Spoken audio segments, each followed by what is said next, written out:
오늘 우리에게 주신 하나님의 말씀은 로마서 1장 1절에서부터 17절까지의 말씀, 세학성경 239면입니다.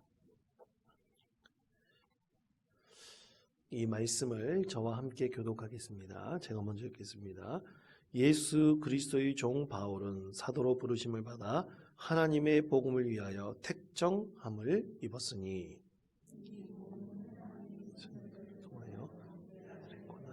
성경에 미리 말씀하신 것이라. 그의 아들에 관하여 말하면 육신으로는 다윗의 혈통에서 나셨고 성결의 영으로는 죽은 자들 가운데서 부활하사 능력으로 하나님의 아들로 선포되셨으니 곧 우리 주 예수 그리스도시니라. 그로 말미암아 우리가 은혜와 사도의 직분을 받아 그의 이름을 위하여 모든 이방인 중에서 믿어 순종하게 하나니 너희도 그들 중에서 예수 그리스도의 것으로 부르심을 받은 자니라.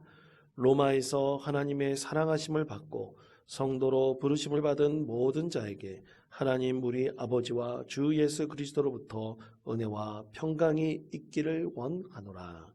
먼저 내가 예수 그리스도를 말미암아 너희 모든 사람에 관하여 내 하나님께 감사함은 너희 믿음이 온 세상에 전파됨이로다. 내가 그의 아들의 복음 안에서 내 심령으로 섬기는 하나님이 나의 증인이 되시거니와 항상 내 기도에 쉬지 않고 너희를 말하며 어떻게 하든지 이제 하나님의 뜻 안에서 너희에게로 나아갈 좋은 길 얻기를 구하노라. 내가 너희 보기를 간절히 원하는 것은 어떤 신령한 은사를 너희에게 나누어 줘 너희를 견고하게 하려 함이니 이는 곧 내가 너희 가운데서 너희와 너희 믿음을 말미암아 비차 아니함을 얻으려 함이라. 형제들아, 내가 여러 번 너희에게 가고자 한 것을 너희가 모르기를 원하지 아니하노니 이는 너희 중에서도 다른 이방인 중에서와 같이 열매를 맺게 하려 함이로되 지금까지 길이 막혔도다. 헬라인이나 야만인이나 지혜 있는 자나 어리석은 자에게 다 내가 빚진 자라. 그러므로 나는 할 수 있는 대로 로마에 있는 너희에게도 복음 전하기를 원하노라. 내가 복음을 부끄러워하지 아니하노니 이 복음은 모든 믿는 자에게 구원을 주시는 하나님의 능력이 됨이라. 먼저 유대인에게요 그리고 헬라인에게로다. 17절에 다 같이 읽겠습니다. 복음에는 하나님의 의가 나타나서 믿음으로 믿음에 이르게 하나니 기록된 바 오직 의는 믿음으로 말미암아 살리라 함과 같으니라. 아멘. 자, 복음에 나타난 하나님의 의라는 말씀의 제목으로 하나님의 말씀을 전하겠습니다. 여러분, 우리나라에서 얼마 전에 세계적인 대회가, 기독교인들이 모인 대회가 열렸습니다. 그리스도인들이 모인 대회가 열렸는데요. 그것은 로잔 대회라는 대회가 우리나라에서 열렸습니다. 4차 로잔 대회라고 이름을 붙였는데요. 인천 송도에서 열렸고 그 대회가 무사히 마쳐졌습니다. 저도 신학교에 들어갔을 때, 신학대학원에 들어갔을 때 이제 로잔 대회에 대해서 공부를 했어요.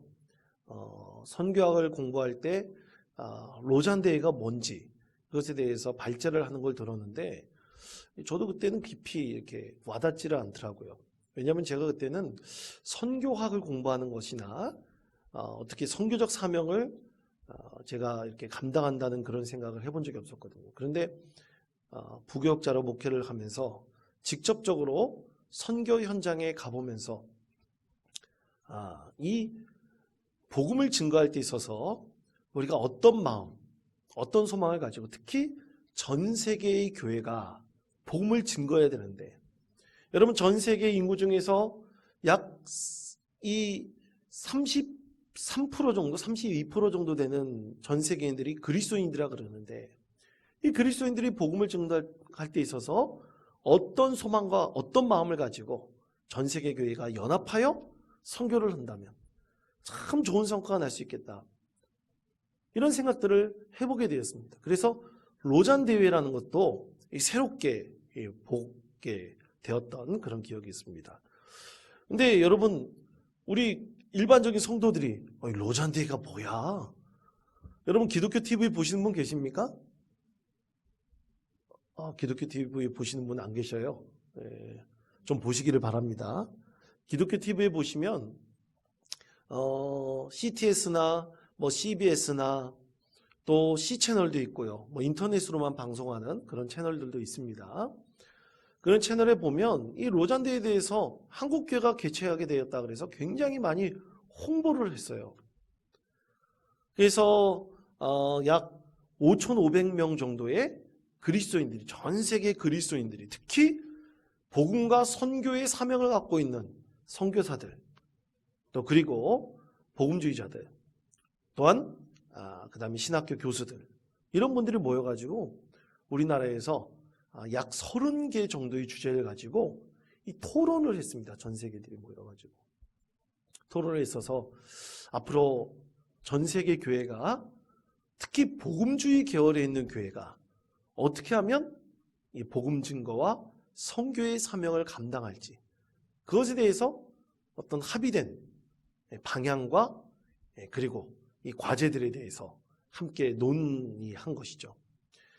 이 로잔 대회는 1974년 스위스 로잔에서 처음 시작되었습니다. 시작된 배경이 이 WCC, 전 세계 교회 협의회, 세계 교회 협의회가 너무 이 복음적이지 않은 부분들까지 너무 포용적으로 있는 것 아니냐라는 문제 제기에서부터 이 복음주의 계열에 있는 교회들이 시작했습니다. 문제 제기를 시작하면서 스위스 로잔에서 이 그리스도인들이 모여가지고 여러 가지 주제를 가지고 서로 논쟁을 했죠. 그렇게 시작된 것이 제1회 로잔 대회, 스위스에서 1974년에 있었는데 그것이 4차에 걸쳐서 지금까지 온 것이죠. 이 네 번째 대회가 우리나라에서 열리게 된 것입니다. 그러니까 사실 그리스도인들이 모여서 보인 아주 세계적인 선교대회라고 할 수 있을 만큼 굉장히 중요한 것이었었죠. 이 로잔 대회가 다 마쳐지고 난 다음에 굉장히 여러 뉴스들이 있었습니다. 논란도 있었어요. 왜냐하면 이 로잔 대회에 온 많은 그리스도인들, 선교사들이나 신학자들이나 복음주의자들이나 이런 분들이 이 동성애 문제에 있어서는 절대로 복음적이지 않게 이분들이 결정하는, 긍정적으로 인정하는 사람들이다, 이런 어떻게 보면 잘못된, 왜곡된 비난들도 받기도 했습니다. 사실은 이 대회가 끝나고 나면서 이 동성애 문제에 있어서는 절대로 교회가 타협할 수 없다라는 그런 것을 천명하기도 했죠. 그런데 사실 여러분, 우리는 이렇게 어떻게 보면 우리 특히 이제 시골에 있기 때문에 더 그렇고 도시도 마찬가지입니다. 도시나 시골이나 우리 한국교회가 굉장히 우물안 개구리처럼 되어 있는 경우가 좀 많습니다. 그런데 이제 선교를 나가보잖아요. 그리고 전 세계에 있는 이 교회의 여러 파송된 선교사들을 만나보면 이 선교의 현장에서 일어나는 다양한 여러 가지 문제들이나 또 다양한 여러 가지 이슈들이 나타남에도 불구하고, 그러면 그것을 어떻게 하면 이것을 수용할 것이냐, 또 어디면 받아들일 때 있어서 좀 미온적으로 받아들여야 될 것이냐, 이것에 대해서 사실 이 선교사들이 해답을 줘야 되거든요. 그런데 전 세계에서 또 기독교의 역량들을 갖고 있는 여러 단체들이 있는데, 선교단체들도 있고 여러 기관들이 있는데, 이 기관들이 복음을 증거할 때 있어서 이 전 세계적인 여러 가지 문제들에 대해 분명히 해답을 줘야 되거든요. 그런 것이 다 선교적인 소망 가운데서, 그리고 사명 가운데서 이루어지는 것입니다. 그래서 이번 로잔대회에서도 약 30가지 정도의 주제를 가지고 막 토론을 했는데, 좀 많은 세계인들이 한국 로잔대회에서 좀 실망을 한 부분도 있었습니다. 그것은 뭐냐면 너무나 선교적이지 않다, 어떻게 보면 지역주의적이다. 이번 대회 끝난 결과가 한국에서 이루어져서 굉장히 기대를 했었지만 너무 지역주의적으로, 너무 교리적인 것으로 대회가 맞춰지지 않은가라는 여러 가지 비판을 받기도 했습니다. 여하튼 이런 대회가 우리나라에서 있었다는 것도 굉장히 중요한 것이고, 또 10월 27일 날 보면 한국교회가 깨어나기를 바라면서 우리 나라 안에 있는 모든 교단들이 연합하여 또 집회를 엽니다. 이 복음을 위해서 집회를 여는데 또 그것에 대해서 우리도 관심을 갖고, 또 어떻게 하면 교회가 선교적이고 그리고 복음 증거하는 데 최선을 다할 수 있는지, 우리는 이것에 대해서도 또 많이 소망을 가지고 또 기도하고 또 우리가 행동을 해야 될 필요가 있지 않나, 그런 생각도 해보게 되었습니다. 그런데 여러분, 사실 이 로잔 대회 같은 것은 초대교회가 생겨날 때부터 있었어요. 전 세계에서 초대교회가 처음 생겨날 때 이 로잔 대회 같은 아주 중요한 이 한 회의가 있었죠. 여러분, 그것이 뭡니까? 사도행전 15장에서 말씀하고 있는 예루살렘 교회 회의예요. 전에도 말씀드렸지만 예루살렘 교회 회의에서 유대인들을 넘어서 많은 이방인들께까지 복음을 증거할 수 있도록 그 논란 가운데서, 논쟁 가운데서 아주 중요한 결정을 했지 않습니까? 어떤 결정을 하는지 여러분 아시죠? 중요한 것은 이 이방인들에게는 첫 번째 뭘 결정했습니까? 할례를 강요하지 마라. 할례를 강요하지 말라 그랬어요. 이방인들에게는 그래도 할례를 받지 않고 예수를 믿으면 한 그리스도인으로 받아들여라. 그리고 우상에 바쳐진 제물 문제 있지 않습니까? 우상에 바쳐진 제물도 이방인들이 먹을 수도 있다. 근데 이방인들만큼은 좀 그런 것에 있어서 좀 문제를 삼지 말고 이방인들이 더 복음 증거하는데 복음을 받아들이는 것이 중요하지 않느냐. 우상에 바쳐진 제물을 시중에서 사 먹다 할지라도 그냥 넘어가라. 이방인들은 이렇게 봐줘라. 그리고 피를 먹는 문제. 피를 먹는 문제도 이방인들이 그냥 먹도록 내버려둬라. 여러분, 우리들은 이방인들이 아니에요. 예? 우리 한국 사람들 이방인입니까? 아닙니까? 그렇지, 이방인이죠. 우리나라 사람들은 여기 동네 앞에 나가면 선지해장국 잘 먹잖아요. 엄청나게 잘 먹습니다. 그런 것들을 좀 풀어줘라. 이 전 세계에 가장 먼저 로잔 대회 같은 대회가 일어난 것이 바로 예루살렘이었던 것이죠. 예루살렘 교회에서 이 회의를 통해서 유대인들은 좀 그렇지만 이방인들이 그럴 때는 좀 그것을 포괄적으로 받아들여라. 이런 것이 다 뭡니까? 선교적인 거라는 거예요. 선교 안에서 어떻게 보면 포용적인 것이 있어야 됩니다. 또 지금 현재 나타나는 여러 가지 인구의 문제, 또 동성애의 문제, 또 그 다음에 기후 문제, 난민 문제, 우리 복음에 있어서 선교적으로 해결해야 될 문제들이 굉장히 많아요. 이럴 때 있어서 모든 교회들이 연합해서 이 문제에 적극적으로 참여하여 그 가운데 선교적으로 해답을 얻고 하나님 나라의 복음을 증거해 가는 것. 이것이 굉장히 중요하다는 거죠. 얼마 전에 제 신대원 동기 목사님 한 분인데, 이 동기 목사님은 시리아 난민들을 위해서 사역하는 분이에요. 요르단에 있는 시리아 난민들을 위해서 사역하는 분인데, 그 시리아 난민들이 모여있는 곳에 엄청나게 위험한 것들이 굉장히 많이 있습니다. 무법천지가 될 수도 있는 곳이에요. 근데 그곳에 들어가서 한국 사람이 선교하고 복음을 증거하고 있어요. 그것에 보면 참 다양한 여러 가지 문제들이, 내가 여태까지 경험했던 신앙 외에 많은 것들이 나타나지 않겠습니까? 근데 복음에 있어서는, 선교 사명을 감당할 수 있어서는 여러 가지 나타난 문제들을 받아들이고 그것을 수용하고 또 예수 그리스도의 사랑과 긍휼의 마음으로 그들을 이해하고 복음을 증거하는 것, 그것이 굉장히 중요한 믿음의 과제라 할 수 있을 것입니다. 오늘 말씀도 그것이에요. 여러분, 이제 로마서에 대해서 우리가 이 구역 공과를 가지고 함께 나누게 됩니다. 여러분, 로마서는 바울 사도가 지금까지 경험한 복음에 있어서 예수 그리스도를 믿는 믿음이 얼마나 중요한지를 사실 교리화한 최초의 책이 바로 로마서예요. 그래서 로마서를 통해서 많은 교리들이 많은 교회들에게 전파되었고, 이것을 중심으로 믿음의 교리가 무엇인지를 많은 그리스도인들이 깨닫게 되었습니다.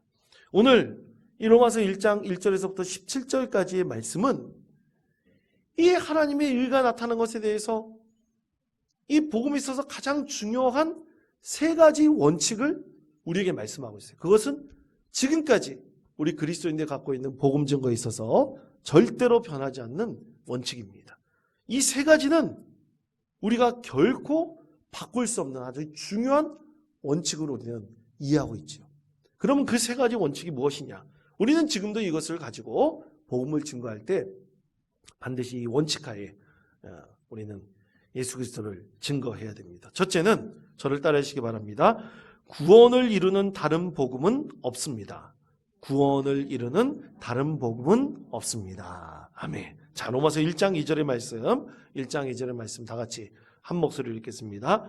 이 복음은 하나님이 선지자들을 통하여 그의 아들에 관하여 성경에 미리 약속하신 것이라. 아멘. 자, 오늘 말씀에서 바울 사도를 통해서 하나님께서 분명하게 말씀하고 있는 것이 바로 이것이죠. 복음은 오직 예수 그리스도에 관한 것이에요. 그것에 이외에 다른 복음이 있다 없다? 다른 복음은 없다는 거예요. 아멘. 이것이 가장 중요합니다.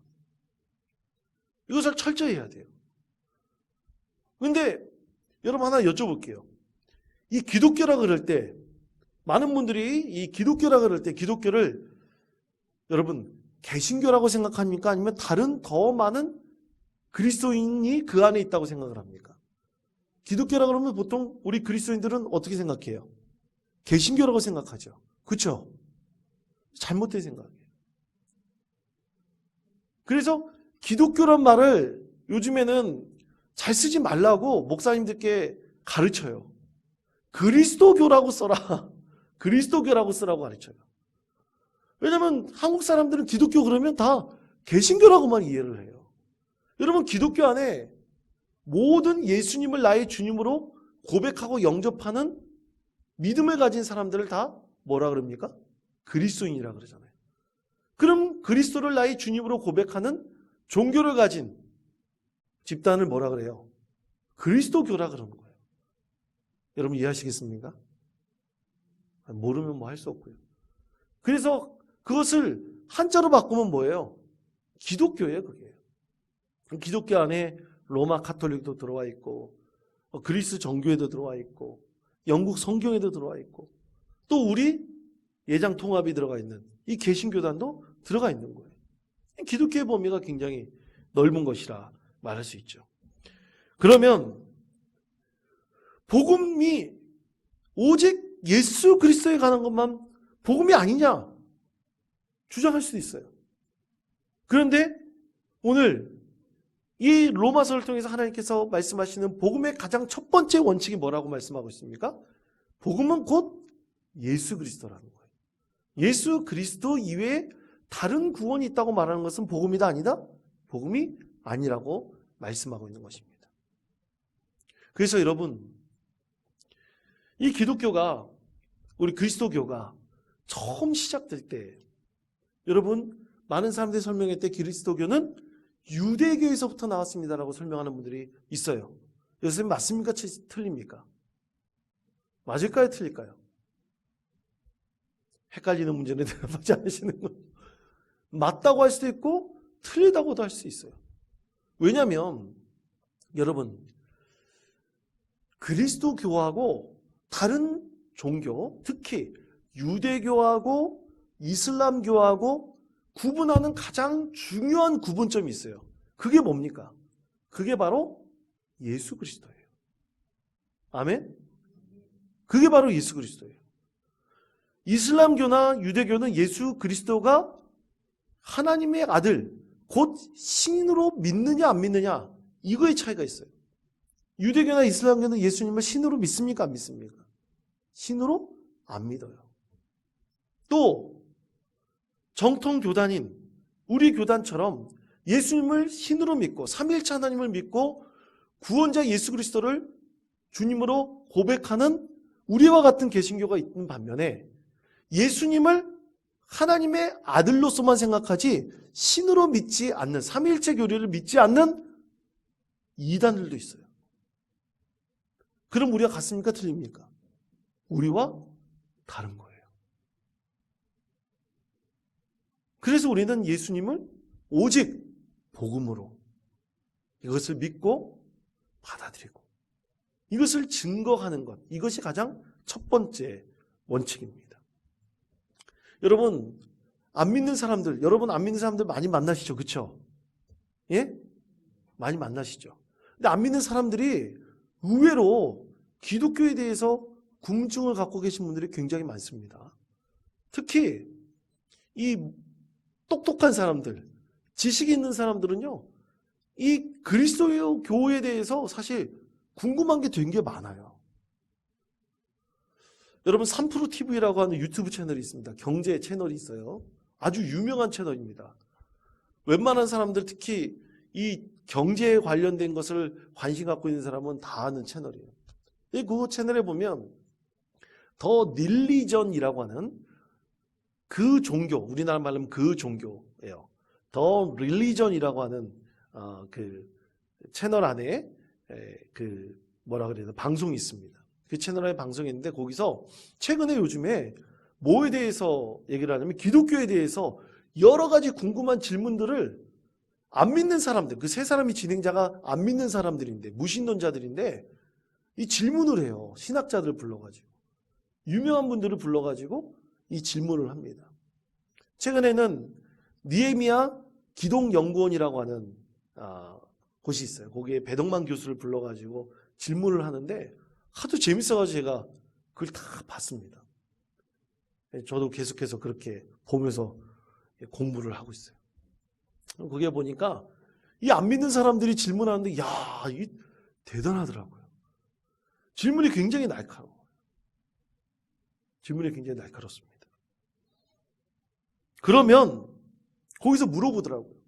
왜 예수님이 신인가? 여러분 예수님의 신으로 믿습니까? 그렇죠? 여러분 예수님을 신으로 삼위일체 하나님으로 믿는 이유가 있을 거 아니에요. 그렇죠? 이유가 있습니다. 그랬더니 그 배덕만 교수가 세 가지를 얘기하더라고요.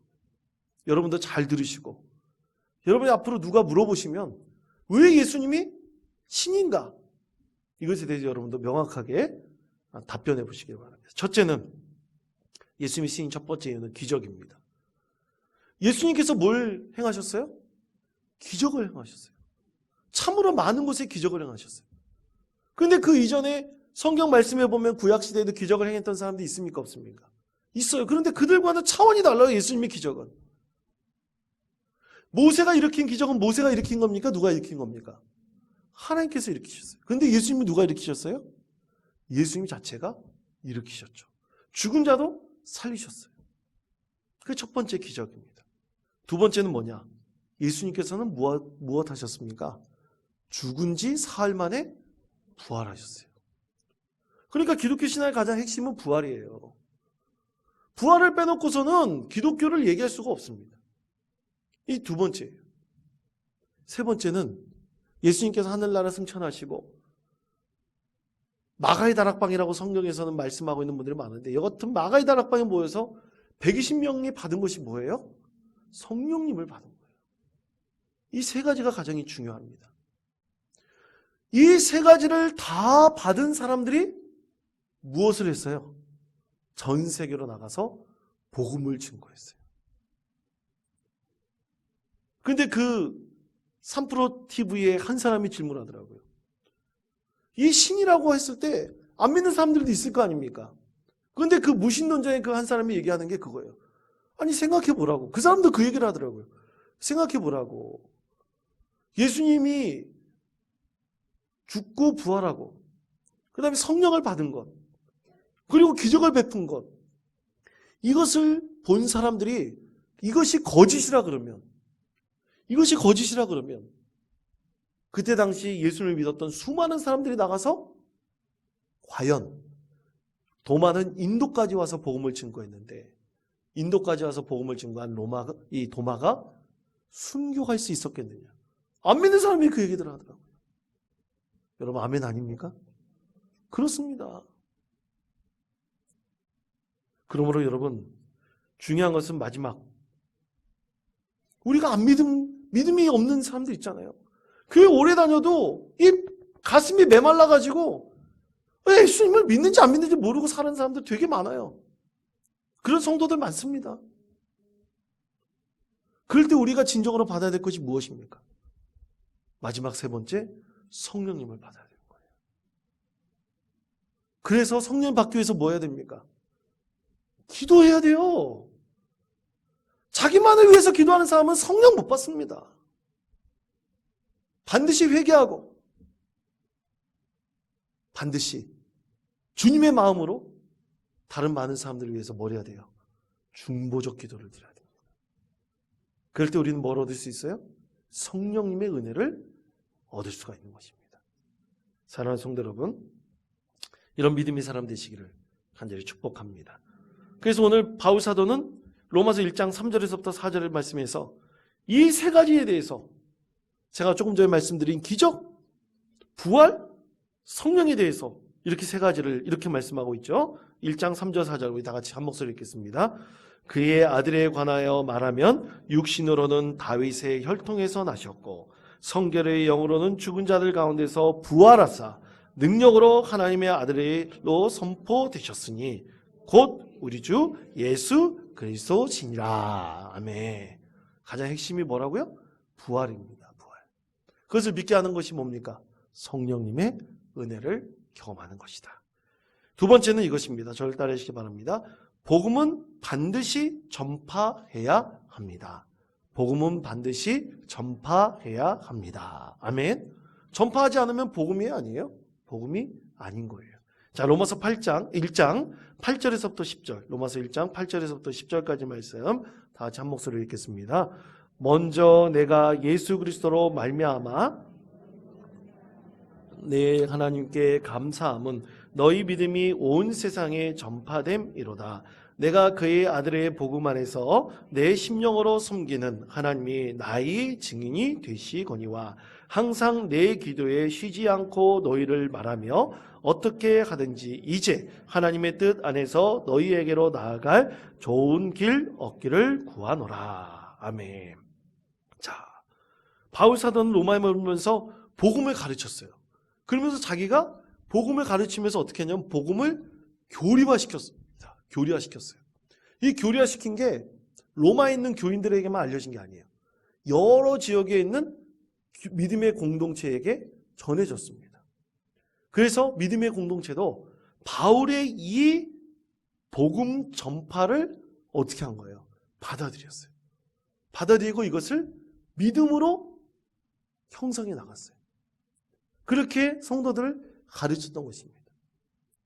그래서 바울의 이 복음 증거가 전 세계인들에게도 많이 펼쳐졌어요. 그럼 바울만 복음 증거했습니까? 아니에요. 많은 사도들도 복음을 증거했어요.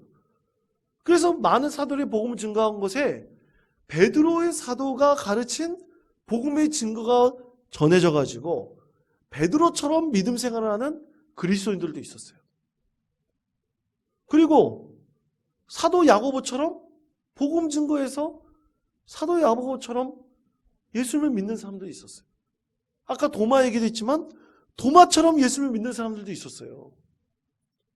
그런데 그 중에서 가장 으뜸이 되었던 복음 전파가 누구의 복음 전파입니까? 바울 사도의 복음 전파였던 거예요. 그래서 바울 사도의 복음 전파가 전 세계 지중해 지역에 있는 많은 지역을 돌아다니면서 많은 교회를 개척을 했고 또 예수 믿는 자들이 나타났고 그리고 그 복음을 교리화한 이 로마서의 말씀대로 많은 사람들이 복음을 이해하고 복음을 받아들였던 것입니다. 오늘날 우리도 어떻게 해요? 이 로마서를 통해서 복음을 이해하고 복음을 받아들이고 있습니다. 사랑하는 성도 여러분, 우리 하나님께서는 이렇게 바울 사도를 참 복음 전파에 최선을 다하는 믿음의 사람으로 세우셨습니다.